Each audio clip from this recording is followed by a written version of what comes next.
Bernard Cribbins plays the vicar and Richard Pearce the stranger in The Wonderful Visit by H.G. Wells, dramatised for radio by Stephen Gallagher, with music by Mia Soterio.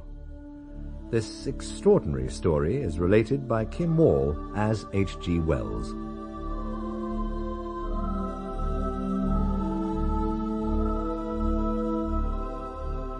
On the night of the appearance of the strange bird, many people at Sidderton saw a glare over the Sidderford moor. But no one in Sidderford saw it, for most of Sidderford was abed.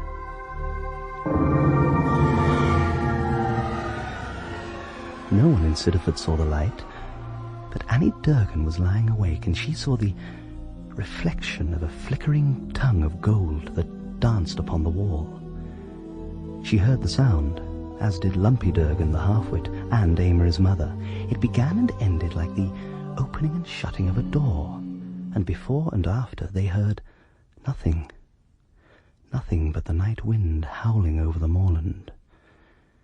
Amory's mother said she'd wanted to cry when she heard it, but Lumpy the half-wit was only sorry that he could hear no more. Whether these events had any real connection with the story of the strange bird, whose history follows, is more than I can say.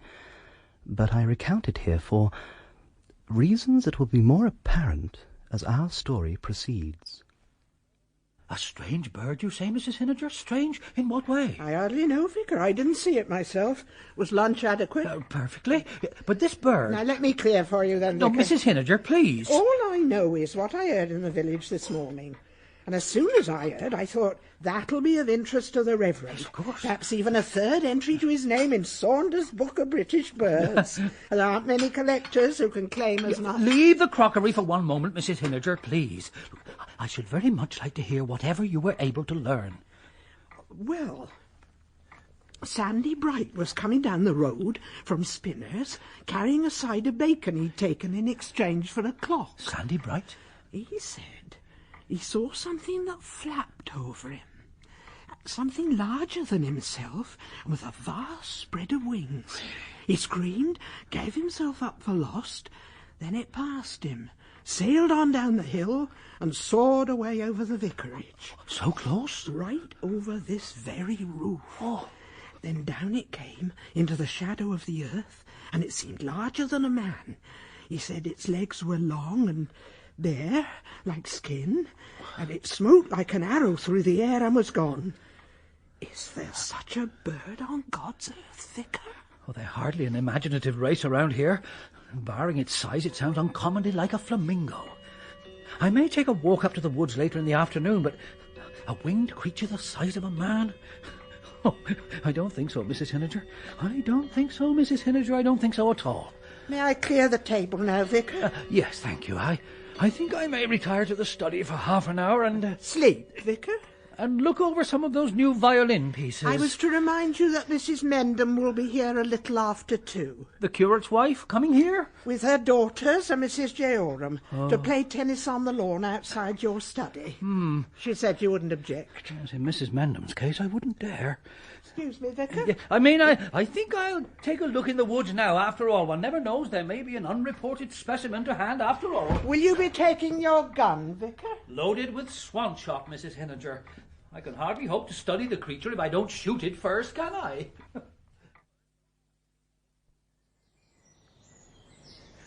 Tennis on the lawn. Thank you, Mrs. Mendham. Thank you very much. Oh, be charitable, Hilyer, old boy. Show a little forbearance. Remember, while you're out here, looking for a man-sized bird that beats itself against the sky. Next thing, they'll be seeing angels over Bromley. What? Oh, I mean, it was an accident. Oh, dear Lord, what have I done? Please, let me help you. The vicar was aghast. This was no bird at all, but a youth, clad in a robe of saffron and with iridescent wings. Twice this angel raised himself, only to fall again.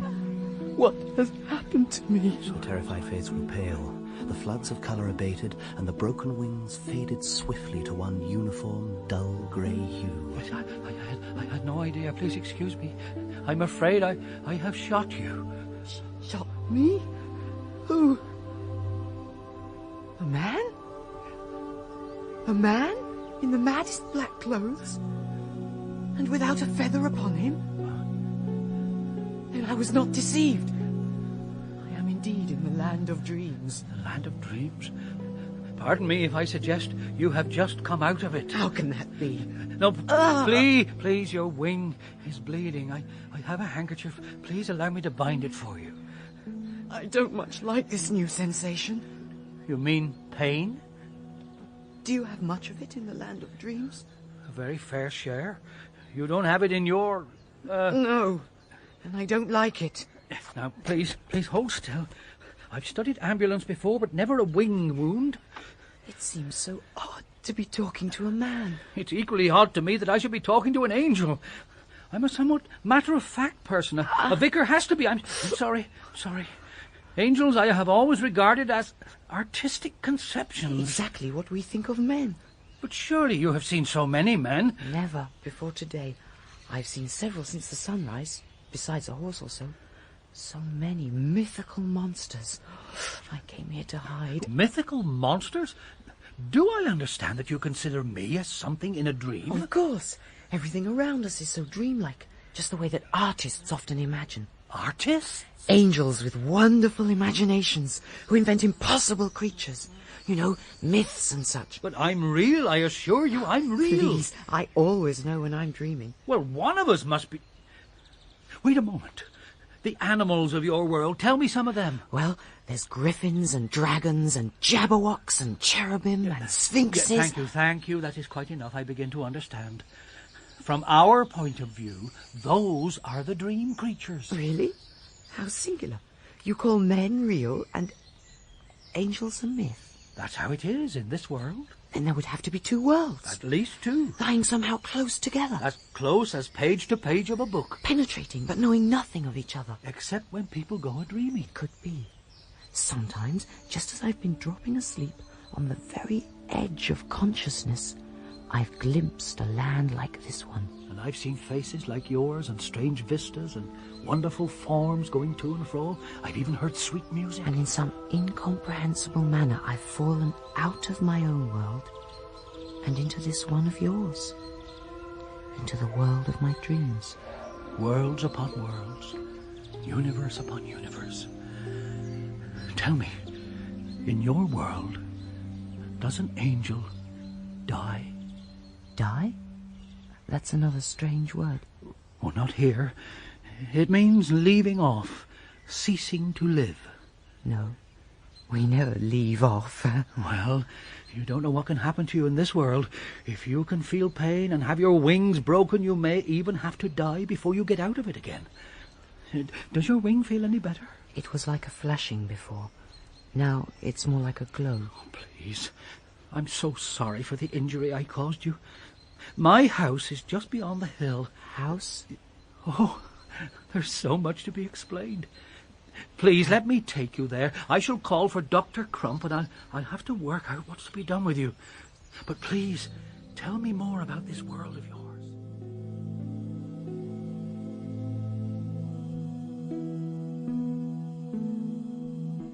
Service, dear! Service! Throw the ball up in the air and swipe it as hard as you can. I keep throwing it up, Mrs. Mender, but I don't seem to be hitting it. Show a little finesse, dear. Swipe it harder. I think perhaps we ought to stop for a minute. The vicar's coming this way. Oh, nonsense, dear. Play on. But there's somebody with him. I think it's a curly-haired young gal in a saffron dress. Call that a dress? I can see the girl's knees. Mrs. Mendham, I do apologise. I'd completely forgotten about your tennis game. Mr. Hilyer, this is too much. Mrs. Mendham, what's the matter? Really? Oh, yes. Oh, dear, Mrs. Mendham. Mrs. Mendham, you don't understand. I think I understand perfectly, Mr. Hilyer. And we're not staying for it, are we, Mrs. Jehoram? No, we're not staying for it. Come, Mrs. Jehoram. Yes, Mrs. Mendham. This is what comes of having an unmarried vicar. Oh, I shall tell my husband. Such quaint shapes. Those were ladies. I hope they weren't frightened at the sight of my wings. I don't think they even noticed your wings. All they saw was me leading what they thought was a half-dressed young girl across the lawn. A girl? This is another of your species? It's your hair and your manner of dress. Would you object, pending more permanent arrangements, to exchanging your robe for a suit like mine? Wear clothes like yours? What a mad, quaint dream this is. I'll do it! No, not here on the lawn, indoors. We change indoors.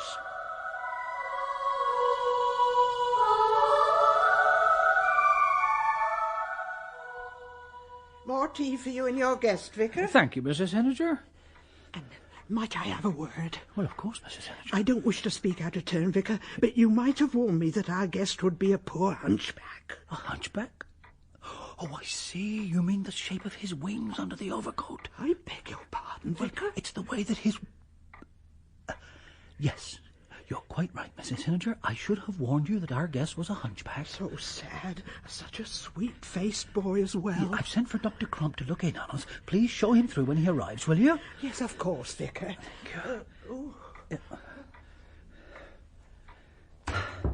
Well, that's eating and drinking for you. And the sensation you couldn't understand, that was hunger. Remarkable. Yes. What a dear, grotesque, ugly world you live in. We get so little ugliness in my world. But this world of yours, it isn't actually God's heaven, then. I know nothing of your God, but in the land of the angels we have neither pain, nor trouble, nor death. We have no marrying and no giving in marriage. We have no birth nor forgetting.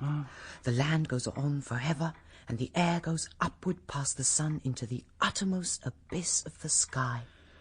Quite unlike this world of yours. Quite.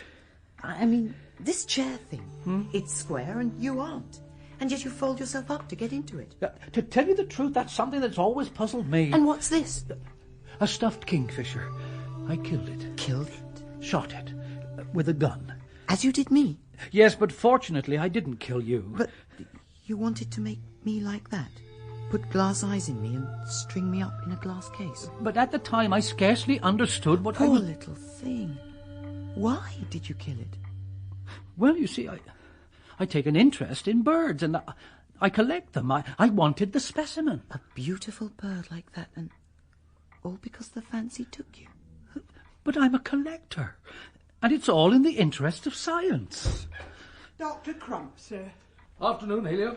What's the trouble? Thank you for coming so promptly, Doctor. It's this gentleman, this angel. He's suffering from a gunshot wound. Gunshot wound? In July? Well, may I look at it, Mr. Angel, was it? If someone will help me off with this overcoat. Yes, allow me. Yes, right. Careful. That's it. Spinal curvature? No. Abnormal growth? Well, let me take a closer look. Curious reduplication of the anterior limb. Congenital, of course. Humerus appears to be broken. Curious integumentary simulation of features. Dear me, almost avian. Yeah, well, you can put your coat back on now if you'd rather. Thank you. Yes, one can almost imagine how the myth of the angels arose. It's curious your name should be Angel as well. Doctor, could I have a word? Oh, many as you like, Vicar. I'm done here now. Please step into the hall. Yeah. Doctor, you don't understand. That is an angel. When did you happen upon this fellow? Right after lunch? It was a little after 2, yes. Yeah, well, you go out on a hot lunch, on a hot afternoon, it's probably over 80, your mind whirling with avian expectations. A man who's been lying in the brackens stands up before you and you blaze away. Over he goes. And as it happens, he has reduplicate forelimbs, one pair being not unlike wings. But he even says he's an angel. Oh, Vicar, the poor man's probably been deranged by his deformity. Now, look at the effeminate delicacy of his face, the neglected cut of his hair, that terrible old suit he's wearing. What? No doubt he's slipped away from confinement. You'll probably hear from his family in a day or so. Well, I'll come along and see that wing again tomorrow. Nobody's been along to fetch him in the meantime. But I'm almost certain that... don't let these old wives' tales get a hold on you, Vicar. And now I'll get out of the way before your curate arrives. Mendham, come in here. Well, unless there's a corpse with a full-sized beard comes striding across the churchyard. I passed him heading this way, and very stern he was looking. Oh, dear, oh, dear. I'm afraid I inadvertently offended Mrs. Mendham earlier this afternoon. No cause to be afraid, Vicar. Stand up for the man. I wish it was so simple. Afternoon, Mendham. Just leaving. Doctor. My wife, Vicar, has come home in a dreadful state. Look, come in. I'm most dreadfully sorry, but when I explain... Explain and apologise, I hope. What was that woman? Woman? The painted creature in light attire, disgustingly light attire to speak freely, with whom you were promenading in the garden. The world grows blacker every day, but to find a man in your position shamelessly... Now, look openly... here, Mendham, you really misunderstand. Very well. Explain. Do you believe in angels, Mendham? Real angels? I am not here to discuss theology. I am the husband of an insulted woman. But I tell you, it's not a figure of speech. This is an angel. A real angel. With wings. Really, Hilyer? I can assure you it is true. I fired at him, taking him for a flamingo, and hit him in the wing. I thought this was a case for the bishop. I find it is a case for the lunacy commissioners. Look, come through and see him. But there are no angels, and I don't want to see your hallucinations. Look, I can't explain anything unless you see him. A man who's more like an angel than anything else in heaven or earth. You simply must see if you wish to understand. Look. Flamingo, indeed. This is Mr. Mendham, my curate. Curate? Mr. Hilyer tells me that you claim to be an angel. Are an angel. We are naturally curious to know something of how you came into the village in such a peculiar costume. You see, let him explain. I wanted to suggest... And I don't want you to suggest. It is my place to demand an explanation, and I must demand one. I am rather new to the world. 19 at the guess, old enough to know better. That's a poor excuse. Are you assuming that I'm a man like yourself? Have you never even heard of an angel? I warn you now not to try that story on me. But, Mendham, he has wings. Wings? It's true, I have. No angel would cause alarm to ladies. Is that what this is about? Enough cause, too, I should think. I cannot understand, Hilyer, why you are in the church. The air is full of social movements of economic change, the women's movement, rational dress, the reunion of Christendom, socialism, individualism, all the great moving questions of the hour, and here you are, stuffing birds and startling ladies with your callous disregard. But, Mendham... You shame the apostles with your levity. But this is only a preliminary inquiry. Oh... Are all men so odd as this? If you had made your debut in the chancel on a Sunday, it might have been different, but that's too late now. You see, people in the world, being men themselves, will almost certainly regard you as a man. If I might suggest... You propose that I should pretend to be a man? It would at least get us around the supernatural element. There's such a feeling against the supernatural nowadays, even in the pulpit. Well, my wings are broken. I feel hunger and pain. I might as well be a man already. Yes? Well, what is it, Delia? Mrs. Henninger sent me to ask if the gentleman will be staying to dinner, sir. Yes, Delia. The gentleman will.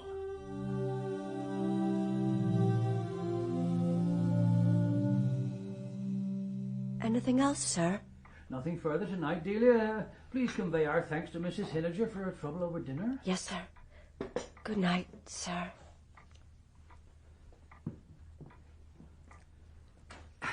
Well, I shouldn't worry too much about that business with the knife and fork. These things come with practice. Was that a lady too? Delia? No, she's a serving maid. So, serving maid is like a lady, only a nicer shape. Don't ever say that to Mrs. Mendham. No, the business of servants is a complicated one to explain. So much can depend on the circumstances of one's birth. It's far too complicated for me at this late hour, I'm afraid. Perhaps I can leave it for another day. This birth business, this is the beginning of what you call life? Yes. People begin existence in this world as babies. Silly, pink, helpless things wrapped in white with goggling eyes, and they yelp dismally at the font. When they grow to a certain size, they become boys and girls, and then youths and maidens, and then young men and young women. That is the finest time of life, according to many, full of great hopes and dreams, of vague emotions and unexpected dangers. And this Delia, that was a maiden? Yes, that was a maiden. And then? Then the glamour fades and life begins in earnest. The young men and women pair off, most of them. They come to me, shy and bashful, in smart, ugly dresses, and I marry them. And then little pink babies come to them, and some of the youths and maidens that were grow fat and vulgar, and some grow thin and shrewish, and their pretty complexions go, and they get a queer delusion of superiority over the younger people, and all the delight and glory goes out of their lives. So they call the delight and glory of the younger ones illusion. And then they begin to drop to pieces. Drop to pieces? How grotesque! Were you a pink baby? A little while ago I was. And then you were a little boy? A little boy. And then a glorious youth? I was not a very glorious youth, I'm afraid. I was sickly and too poor to be radiant, and with a timid heart. I studied hard and pored over the dying thoughts of men long dead. So I lost the glory, and no maiden came to me. And the dullness of life began too soon. No pink babies came to you? None. Yet all the same, as you see, I am beginning to drop to pieces. Soon I shall be done with, and I shall go out of this world of mine, whither I do not know. Every day I feel less confidence in my beliefs, and more in God. I live a quiescent life, duties fairly done, a little ornithology and a little chess, a trifle of mathematical trifling. My times are in his hand. Ah, another new sensation to be learned. I believe so. What is it? That was a yawn. But surely you sleep in the land of angels? Only in order to dream. Then the hour for dreaming is upon us. Mrs. Hilyer has prepared you a room.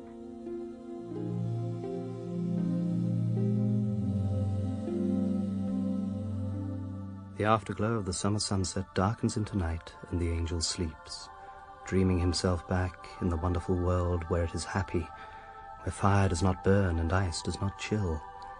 He dreams, and it seems to him that once more his wings glow with 1,000 colours and flash through the crystal air of the world from which he has come.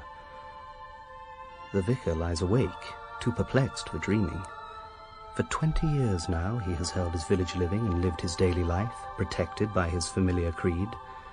But the evening's talk has opened strange new vistas in his mind. And what of those who first glimpsed the arrival of the strange bird? Sandy Bright is on his knees in prayer with the window carefully fastened. Annie Durgan is sleeping hard with her mouth open, and Amra's mother is dreaming of washing. Lumpy Durgan sits up in his bed, listening intently for a sound he has heard once and longs to hear again.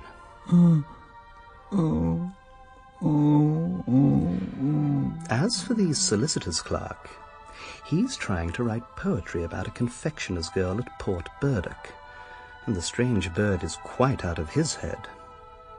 And so the night passes.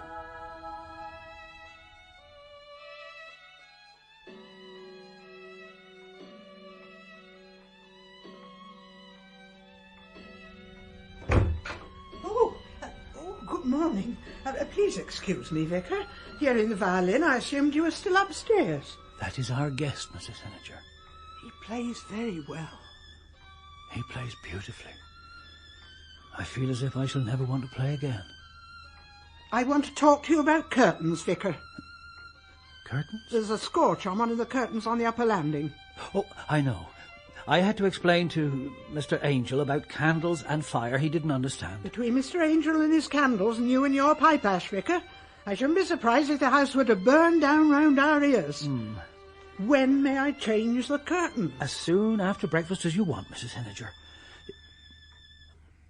Oh. Our guest has expressed a wish to look around the village on his own. I've encouraged him.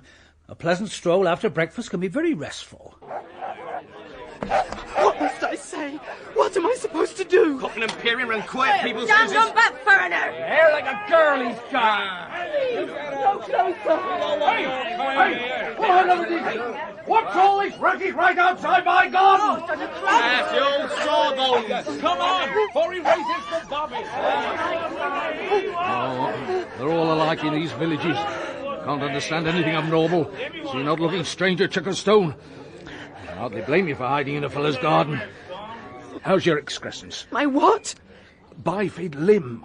You know, Well, how is it? Look, since you're here, you better come in and let me take another look at it. Come along, this way. I never saw anything heal so well in my life. Your blood and flesh must be as free from bacteria as they make 'em. Whatever stuff there is in your head. One thing, though, I'd swear these things were smaller. Please don't call them excrescences. Oh, no, of course. They're wings, aren't they? Journey tie yesterday? You flew all the way, no conveyance of any kind? There wasn't any way. I was flying up a symphony with some griffins and a fiery cherubim, and suddenly everything went dark, and I was in this world of yours. Oh, dear me. And that's why you haven't any luggage. I suppose you know this world of ours pretty well, watching us over the adamantine wall and that kind of thing, eh? Not very well. We dream of it sometimes in the moonlight, when the nightmares have fanned us to sleep with their wings. Oh, yes, of course. That's a very poetical way of putting it. Yeah, put your coat on now. Where's that parish magazine? Look, now here. Here's some real angels. You see? It's not simply the wings. White, you see, with a curly wisp of robe, sailing up into the sky with their wings furled. One is a bit of a harp, you see, and the other's helping this wingless lady. Kind of larval angel, you know, up into the clouds. But those aren't angels at all. But they are, I can assure you. I have the best authority. If these are angels, then I have never been in the angelic land. Precisely. That's just what I'm getting at. You see, you're not as mad as you seem. There's hope for you after all. Really, Doctor? A little more rigorous logic, and you'll soon strip away the rest of your delusions. I'll be forever in your debt, Dr. Crump. Now, perhaps if you could tell me if there is a path that will take me back to the vicarage.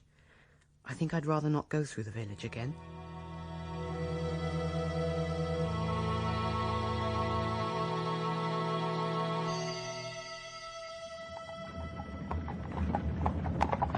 Stop here, coachman. Yes, ma'am. Whoa, now, whoa. Vicar!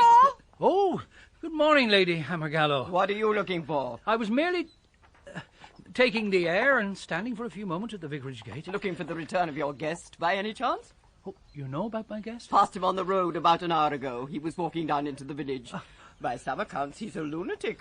By others, he's a genius on the violin. You've been talking to Mrs. Mendham. Oh, don't imagine I take Mrs. Mendham's word, unsupported, on anything, Vicar. Lunatic, indeed. The poor creature has rather a pretty face.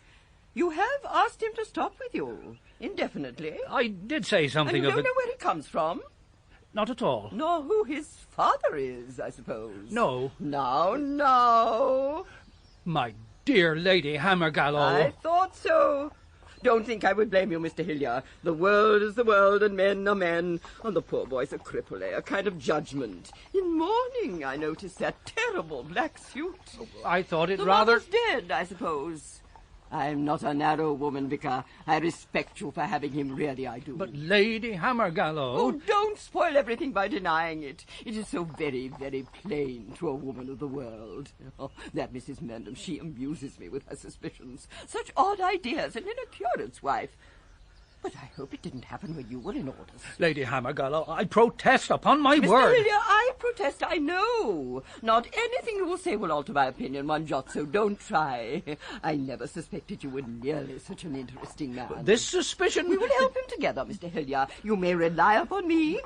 On Tuesday next, I shall invite just a few people of taste, and he shall bring his violin. Mm-hmm. And if that goes well, I will see if I can get some introductions and really push him. But Lady Hammergallow... Not another word, Vicar. And don't hang about in the lane like that. It's most unbecoming. Gives you the look of a common footman. An unjustifiable suspicion that ever a man... Coachman, drive on. Yes, ma'am.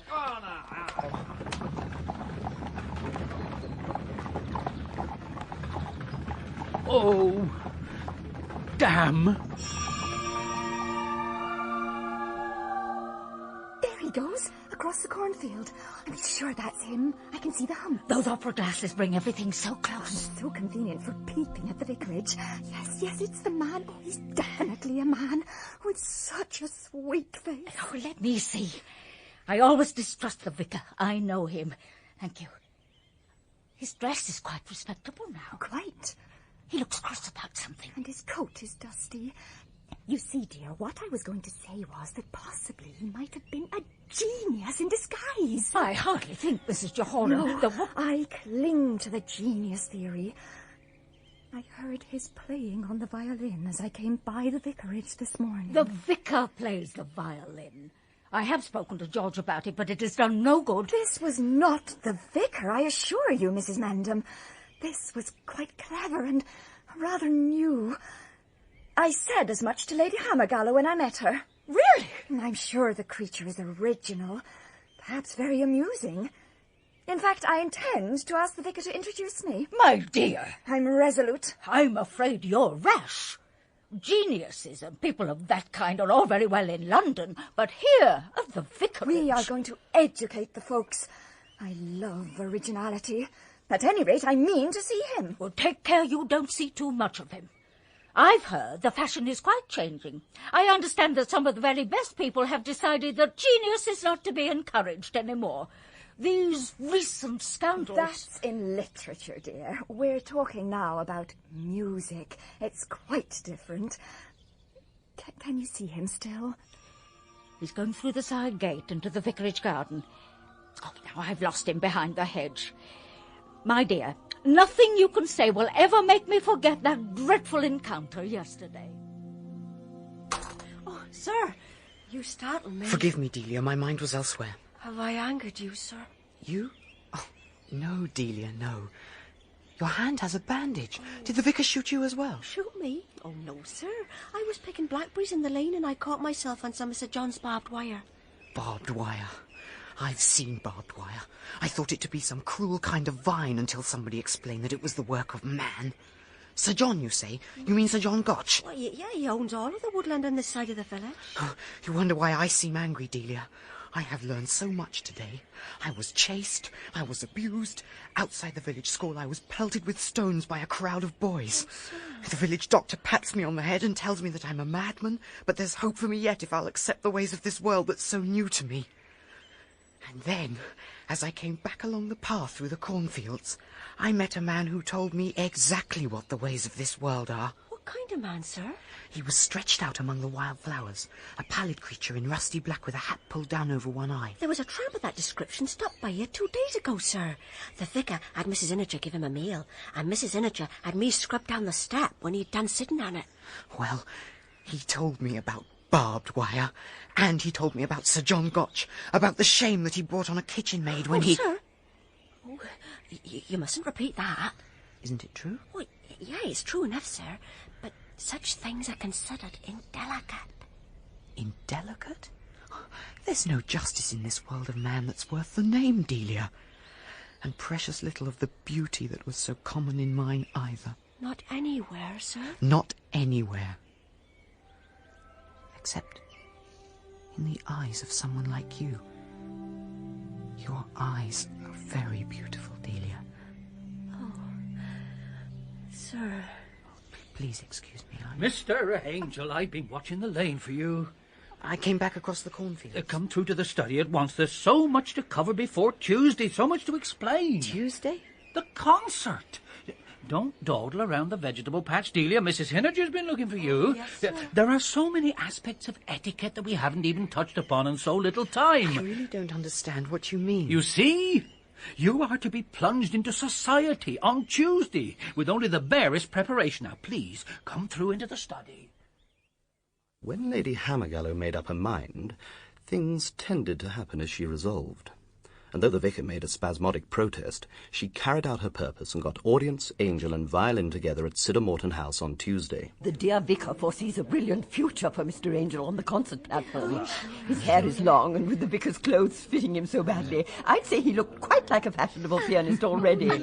And the scandal of his birth will be quite a point in his favour when he gets to London. Seems a foreign sort of chap to me. Affected, all very well in a drawing room, but for my part, give me a masculine man and a feminine woman. That's all very well, but what of his ability? I haven't actually heard him play yet. Mrs. Jehoram has, haven't you, Jessica? Only one morning as I was passing the vicarage, but I'm sure I must have seen him somewhere before. It may have been in Vienna. Is it true that he won't sit in a chair or anything other than a music stool? The artistic temperament, you know. I heard he was a hunchback. Oh, I heard so too, but it's barely noticeable now. See for yourself. Here he comes. Ah, Vicar, you have brought our celebrity. Lady Hammergallow, if you've a moment, I really must try to get the record straight. Such rumours are going around. What's that, Vicar? You'll have to speak up. I can hardly hear you. I'm not really his guardian, Lady Hammergallow. Speak up, I said. Yes, of course, it's very kind indeed of you to take such an interest, but I would like to... Well, Mr. Angel. Is Sir John Gotch here today? Sir John? The owner of all the barbed wire. Well, it's hardly likely. And they may be neighbours, but Lady Hammergallow can hardly bear the man. Really? Did he give her the same treatment that he gave to his kitchen maid? Mr. Angel. Mr. Angel, I think we are ready for you now. I have to play. Please excuse me. Oh, why, Mr. Angel. He's certainly very pretty, but I always say that the ultimate test of a man is his strength. Please, it's about to begin. Thank you.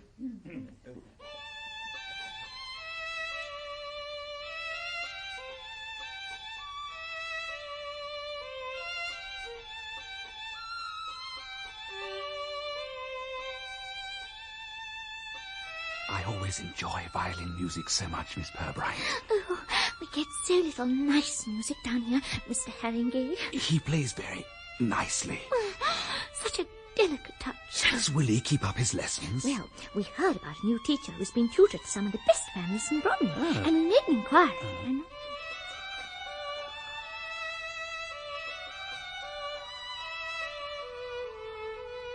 So I said, if you cannot cook the food my way, you must go. And did she improve after that? Not a bit of it. It's the effeminate man who makes the masculine woman when the glory of a man is his hair. What's a woman to do, eh?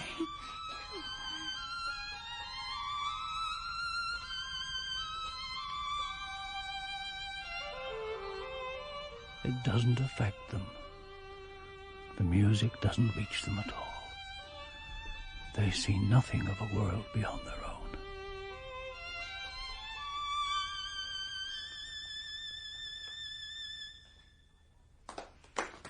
Thank you, Mr. Angel.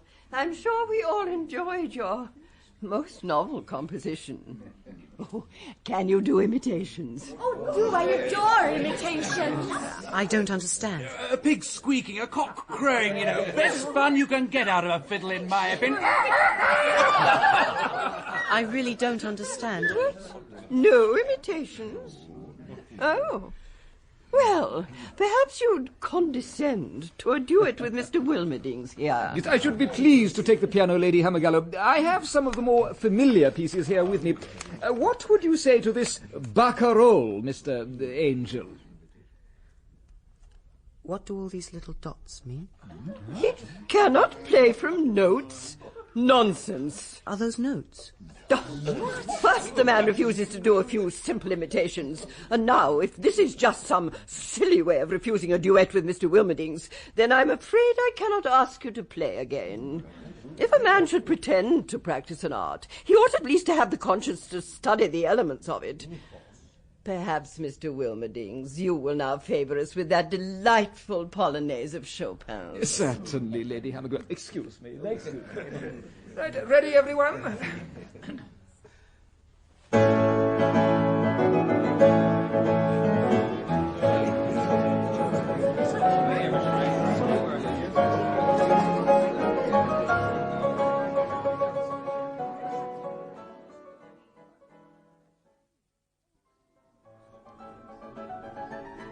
Oh, Mr. Angel, please sit here. Thank you, Mrs. Jehoram. I seem to have given offence somehow. I've let down the vicar. Lady Hammergallow refuses even to speak to him. I found your playing delightful. I'm glad it pleased you. Pleased is scarcely the word. I was moved profoundly. Nobody else here understands. I know nothing about music technically, but there is something in it. A longing, a wish. You really see that? I do. I do.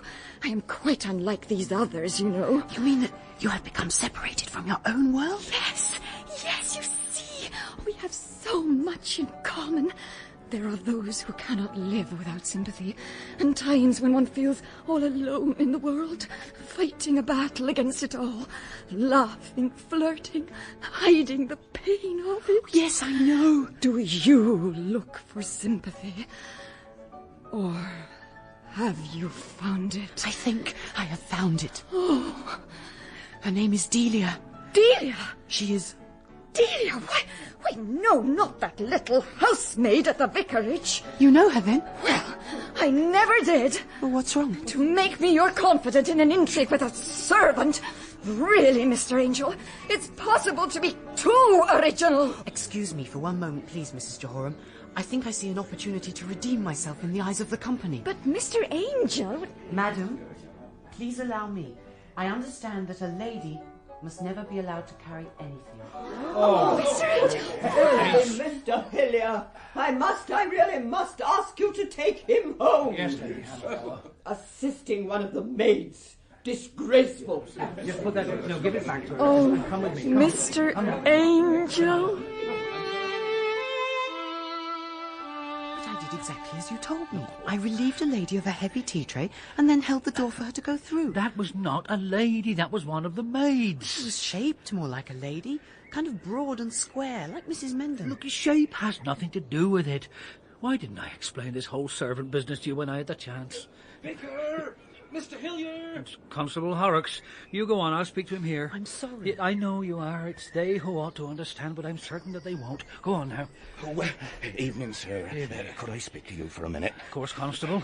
It's a relief to find someone in the village who still wants to. You'll excuse my taking the liberty, sir, but there's trouble brewing for that crippled gent you've got staying in your house. More trouble, bless me. It concerns this, sir. Barbed wire? Barbed wire that's been cut, if you look closely, Vicar. Sir John's very angry indeed, and he asked me to find out who did it. Whole lengths of the stuff have been ripped up along the Siderford Road. Disagreeable duty, sir, but I've had to do it. But what do you think Sir John will do? Well, he's dreadful set against the person who did it, sort of slapping his arrangements in the face like that. And you're really quite sure that it was Mr. Angel who did it? Sherlock Holmes, sir, couldn't be more certain. And I suppose I'd better write a little note to the squire.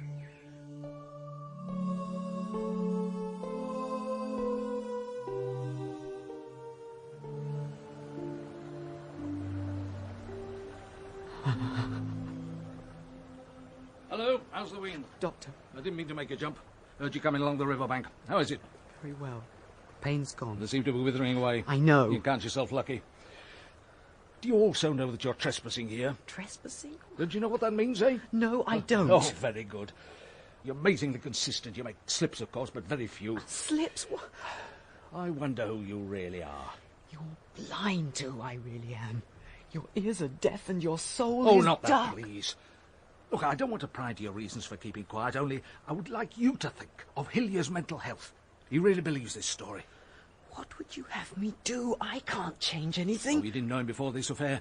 He used to be neat and comfortable, and for the last fortnight he's been wandering around with a faraway look in his eyes. Last Sunday he preached without his cufflinks, and his tie was on... You see, he really believes all this nonsense about the angelic land. I'm not so easily taken in. You're either a lunatic at large, which I now doubt, or you're a knave. Nothing else is possible. So I'll make myself plain. Either you leave the vicar alone, or I'll communicate with the police. They'll clap you into a prison if you go back, or on your story, or into a madhouse if you don't. Prison? A madhouse? It's stretching a point. But I swear I'd certify you insane tomorrow to get you out of the village. But what can I do? You can leave. But then I can only go on to some other village. That's not my affair. You go where you like. Only go. Leave the vicar and your little servant girl with the head spinning of galaxies and angels. Leave Delia? As the medical advisor of this parish, I'm telling you that you are an unhealthy influence. We can't have you. You must go. Sit here a while. Think it over. You'll see this the only way. Good afternoon to you, Mr. Angel.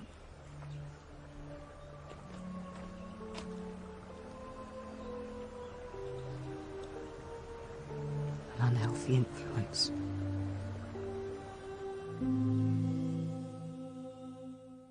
Sir John Gotch for you, Vicar. Please show him in, Mrs. Henniger. Oh, thank you for coming, Sir John. This unfortunate business of the barbed wire is really most unfortunate. It is. This Mr. Angel being my guest. No reason why he should cut my wire. No, none at all. But the point is... Who exactly is this Mr. Angel, anyway? Well, to tell you the exact truth, there is a little secret.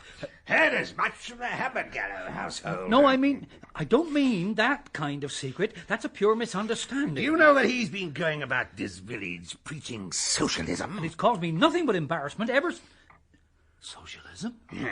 Buttonhole some yokel and ask why the likes of him had to do all the work, why the likes of us, you and I, that is, Vicar, do nothing.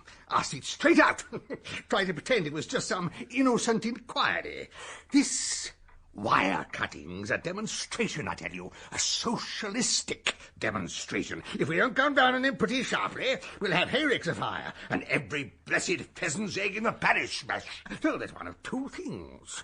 Either that guest of yours leaves the parish, or I take proceedings. That's final. Well, arrangements will have to be made. I'll give you a week. Thank you, Sir John. I understand your position. Sorry to give you this bother, of course. A week? A week. Even to you, Vicar. Oh, this is no world for angels. Mrs. Henniger, are you still there? Yes, Vicar.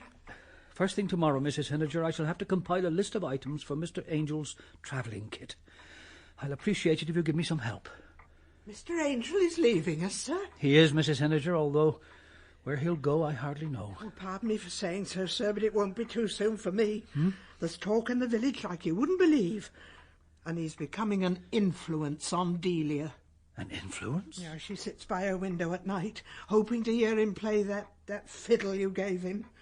The rest of the staff have discussed it, and we're agreed he ought to go. Well, Mrs. Henniger, you'll get your wish. Mr. Angel will be leaving this house in the course of a week. Will that be enough? Quite. And I feel sure, Yes, thank sir, you, Mrs. Henniger. You're doing the right thing. Thank you. That will be all. That night, Delia sat with her window open once more, hoping to hear the angel play. But there was to be no more music.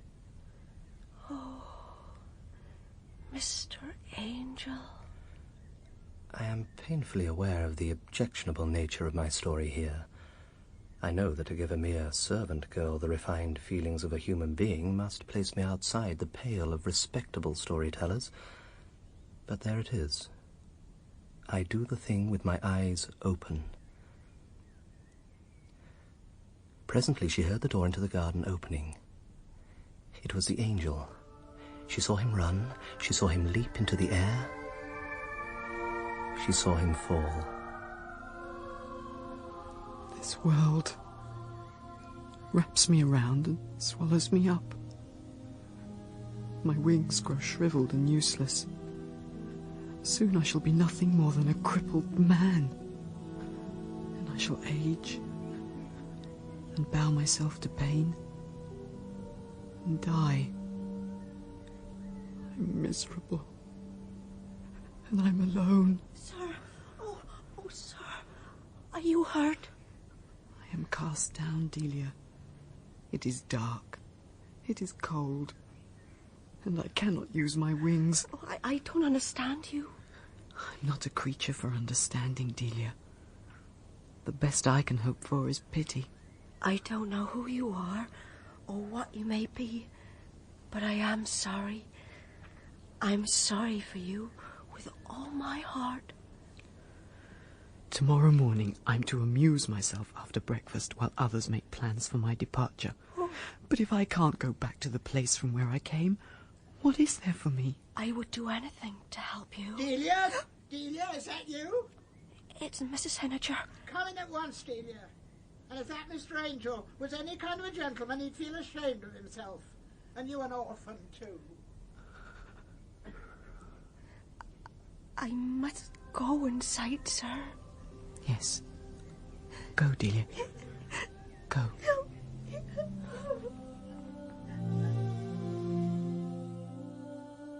Suppose he better have a frock coat and trousers, of course. Do you think he'll need a silk hat? Well, you've already made a note for a felt hat, Vicar. But a silk hat would be the correct thing for the town. I'll change it then. I dread to think of him alone in that great city. He'll misunderstand everybody. Everybody will misunderstand him. Braces, Vicar? Braces? Oh, yes. Although I don't know how he'll get them on. Have you seen Mr. Angel at all this morning, Mrs. Hilyer? He went out shortly after breakfast, Vicar. Collars? A dozen, and a rubber stamp to put his name on them. Those washerwomen are certain to steal all his things. Is there something wrong, Mrs. Hilyer? Is your pipe alight by any chance, Vicar?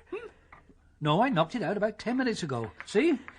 Into the fireplace, was that? Yes, I suppose. No, now you mention it, I think it must have been into the wastebasket? Oh! The curtains! There's the curtains! Well, the whole house burnt down. Oh, yeah, we need water. Well, we need more than water. We'll need a fire brigade. Oh, dear. Fire! Fire! Fire!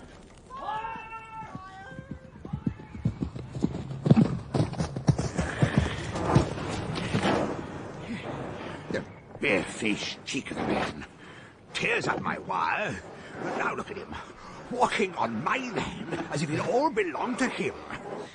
Hey, you there! Get out of this wood! Why? Well, I'm damned. Why should I get out of this wood? Because it's mine, and I don't want to hear any of your socialist rot saying otherwise. Then you're Sir John Gotch. There's at least one grain of sense in that head of yours, then. The man who set out all the barbed wire. The same. Now get out of this damn wood before I have to get down and take a horsewhip to you. And what gives you the right to order me out of this place? That's enough. If you won't listen to sense, I'm obviously going to have to beat it into you. With what? With this? Hey, give me that whip. Here! What? Bestial thing of pride and lies! You overshadow the souls of other men, you shallow fool! With your horses and your dogs, to lift your faces against any living thing! Love! Love! Love!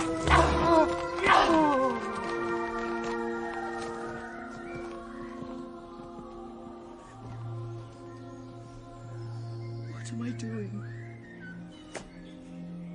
What is this world making of me?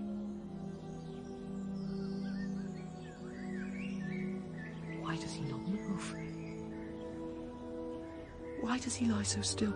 Hey, awake.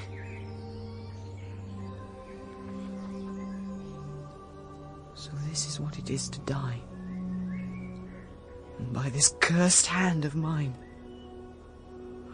What else can lie ahead of me now? What else? Oh.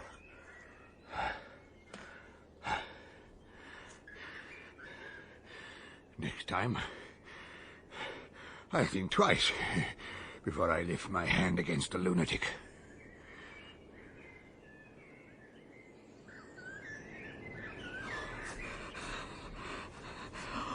This is no world for an angel.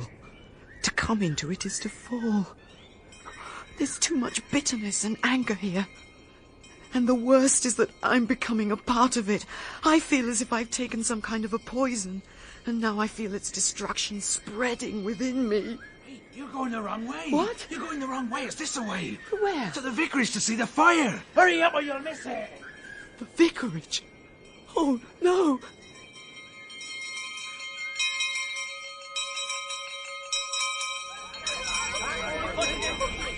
I was standing near her. I heard her. I can get his fiddle, says she, just like that. I can get his fiddle. What is it? What does this mean? She went in. She went right in the burning house. If you're looking for the vicar, he's over there getting his head bandaged. Who went into the house? Where's Delia? That's her name, Delia. She's the one who went back inside. What happened? Where is she now? Everybody was out, safe. And then this servant girl turns around and runs straight back. She was saying something about a fiddle. I can't get his fiddle. That's exactly what she said. No. Wasn't nobody could stop her, and now she can't get out. Delia! Stop him! Hold it back!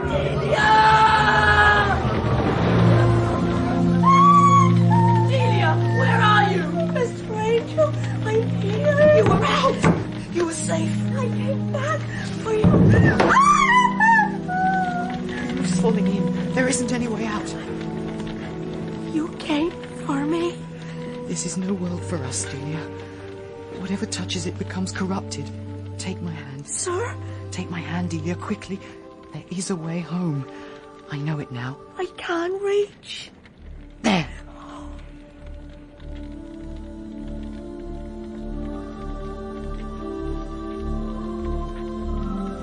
Those wings.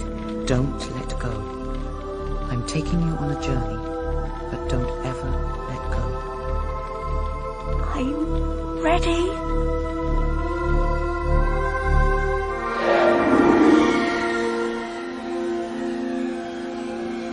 Did you see that, Vicar? Yes, Crump. I did. Remarkable phenomenon. Bandage tight enough? Quite. Rather had the look of... Two angels ascending on a ball of fire. I was going to say the Aurora Borealis myself. Then believe that, Doctor. Believe that, if you must. There stand two little white crosses in the Siddermorton churchyard, near together, where the brambles come clambering over the stone wall. One is inscribed Thomas Angel, and the other Delia Hardy, and the dates of their deaths are the same. Really there is nothing beneath them but the ashes of the vicar's stuffed ostrich. The vicar would sometimes say that he could hear music, and would stare into the distance for hours at a time. Sometimes he would say that he could also hear voices. You bestial thing of pride and lies. You overshadow the souls of other men. Learn. Learn. Learn. Learn. Later the vicar moved in with the Mendhams, but then he died within a 12-month of the vicarage fire. Mendham became the new vicar of Siddermorton. And there, this story of the wonderful visit ends. Bernard Cribbins played the vicar, Richard Pearce the angel, and Margot Boyd Mrs. Hinniger in The Wonderful Visit by H.G. Wells. Mrs. Mendham, Hilda Schroeder, Mrs. Jehoram, Joanna Mackey, Mr. Mendham, John Badley, Dr. Crump, Norman Bird, Delia, Emily Richard, Lady Hammergallow, Pauline Letts, Miss Pirbright, Zela Clark, George Haringey, Peter Craze, Visiting Curate, Simon Cuff, Constable Horrocks, Michael Tudor Barnes, Sir John Gotch, Alan Dudley. The story was told by Kim Wall as H.G. Wells. The Wonderful Visit was dramatized by Stephen Gallagher. The music was composed by Mia Soterio. The play was directed by Martin Jenkins.